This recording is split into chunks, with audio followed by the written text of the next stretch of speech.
Greetings. Welcome to Intro to Cultural Anthropology. My name's Chris Webb. I'm going to be your instructor for this course. I'm a PhD candidate in the Department of Cultural Anthropology at Duke. You can call me Chris. This is Intro to Cultural Anthropology, and I'm really glad you're taking this class. It was originally designed to be an in-the-classroom class, but unfortunately we had to cancel these because of the COVID pandemic. I was able to repropose the class in an online format, and I'm really glad that you decided to take it. With that said, this is still a learning experience for a lot of us. This is not a situation that any of us asked for, so I'm going to ask you to please be patient with me while I'm working through this format. I promise I'm going to be patient with you as well. My goal for this class is to make it as user-friendly and clear as possible. Since we're no longer going to have access to some of the in-class and collaborative activities that I originally had planned, I am going to be running this in kind of a traditional lecture and reading based format. I'm going to assign you readings each week, and they'll be organized according to 3 classes per week, with each week having a different theme. However, we're obviously not going to be meeting 3 times per week. I'm going to post an online video for you to watch that will represent each class. For example, the syllabus will show week 2 with a theme, and then under week 2 there will be class 1, class 2, class 3. Each one of these classes is going to have a video and an assigned reading. And each week, please complete all the readings and videos before our online synchronous meeting on Fridays. My goal with these lecture videos is to make them simple and easy to follow. I want you to understand why I assigned a particular reading to you, and that's what I want you to understand. That's what I'm going to try to get in these lectures, is just to be really clear and say this is what I assigned, here's what I want you to understand from it. So it will differ a little bit from a regular classroom lecture. These videos should not be too long, and I'll be reading them, or I'll be recording them throughout the semester, and I'll listen to your feedback if you have suggestions for how I could make these more useful for you. So let's talk a minute about grading in this class. I'm going to utilize a very simple grading scheme. 25% of your grade is going to come from weekly reflections that you'll write and turn in to me prior to our synchronous meeting on Fridays. These will be the equivalent of 1 to 2 pages double-spaced. And I'm not asking you to do very much with these. I'm just asking you to summarize the readings and lectures and put them in context with the week's theme. If you just do that minimum each week, you'll earn a 9 out of 10 for each paper. If you go beyond that, you can earn a 10 out of 10. A way that you can do that would be, for example, let me say that the way that I'm going to have you turn these in, I'm going to open up the forums on Sakai, and I'm going to have you post these reflections as posts on Sakai forums. You're not required to respond to anyone else's post. However, if you do a more developed reflection, or you do engage with someone else, or you engage with someone who's engaging with your post, things like that can help you earn a 10 out of 10.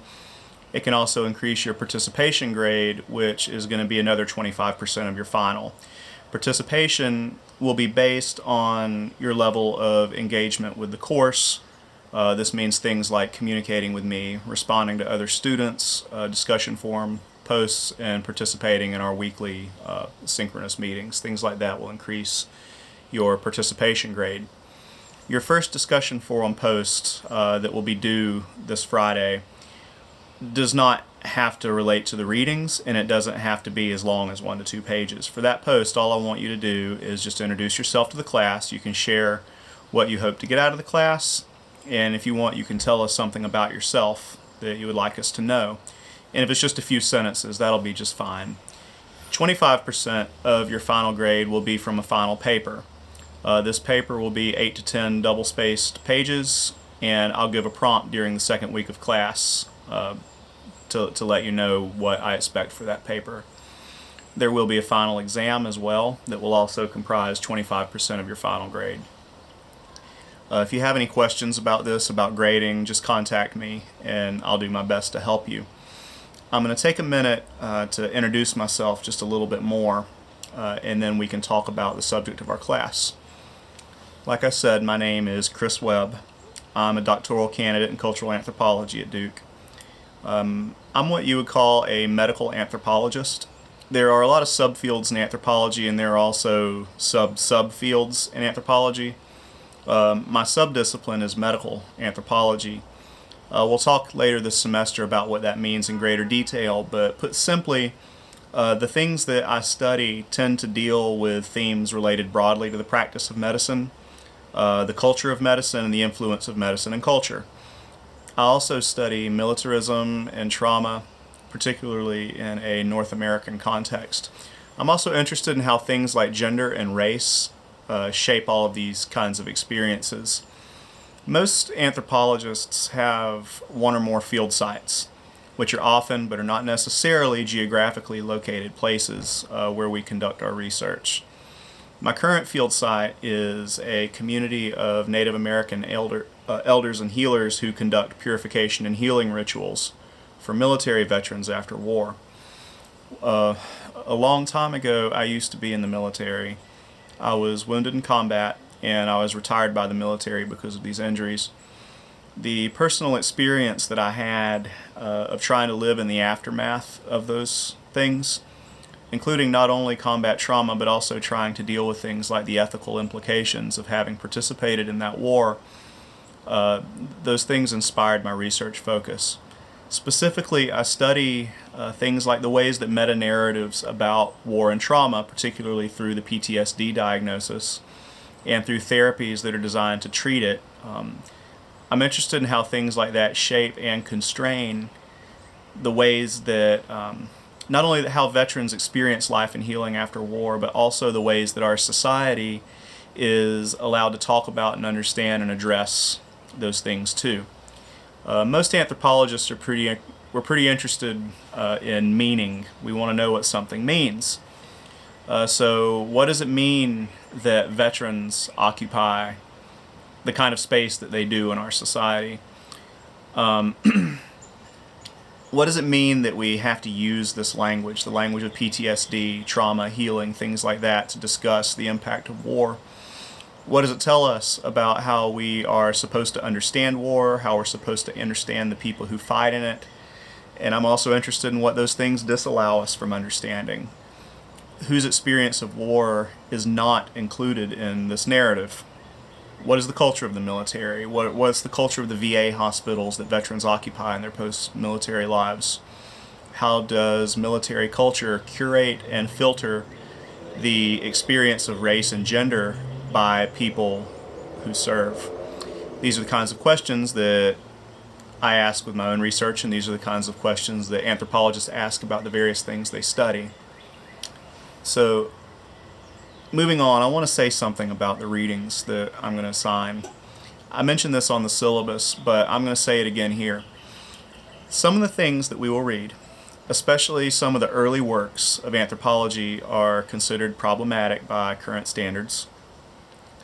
In its earliest form, anthropology involved European people who were, during a period of increasing colonialism and also a period of increasing scientific advancement, they were trying to understand their relationship to various peoples that they were encountering around the world. These encounters were often very violent. They exploited the people they encountered, and the ethnocentric view that was held by most Europeans at that time was that they were encountering less developed or more primitive kinds of humans, the indigenous people that they were encountering around the world. So I'm not going to be assigning to you any of the worst things that were written during that period, but I will be assigning some things that feature some views that are no longer accepted in anthropology. I'm not endorsing those views, and the works that I assign you in this course are there to illustrate something important in the development of anthropology as a discipline. That's why I would assign things like that to you. So on that note, there are a lot of different ways that people teach Intro to Cultural Anthropology classes. Considering our time constraints and the format that we have because of the pandemic, I've decided to teach this class as a broad overview of of the discipline. I'm going to start with kind of a classic history of anthropology format. I'm going to explain what anthropology is, and I'm going to show you some early works in sequence that demonstrate how the discipline became what it is today. From there, we're going to look at an assortment of subdisciplines that illustrate how cultural anthropology is practiced today. This format feels simple to me, and I'm trying to make this class as user-friendly for you as I possibly can. And I want the broad concepts of anthropology to be clear to you. In the spirit of talking about the readings I'm going to be assigning, I'll warn you that for the next course I assigned Edward Tyler's a chapter from Edward Tyler's book Anthropology. This was written in the 1800s. Calling this outdated is a little bit of an understatement. I'm not asking you to agree with it or even to read it generously. I just assigned it because it's like a time capsule, and it shows us where anthropology was at that time in the 1800s. We'll talk about that a little bit more next time. But for our introduction, that's pretty much it. Please email me if you have questions about the syllabus or how we're going to be conducting this class. I'll be posting your video for the next class very soon. Take care.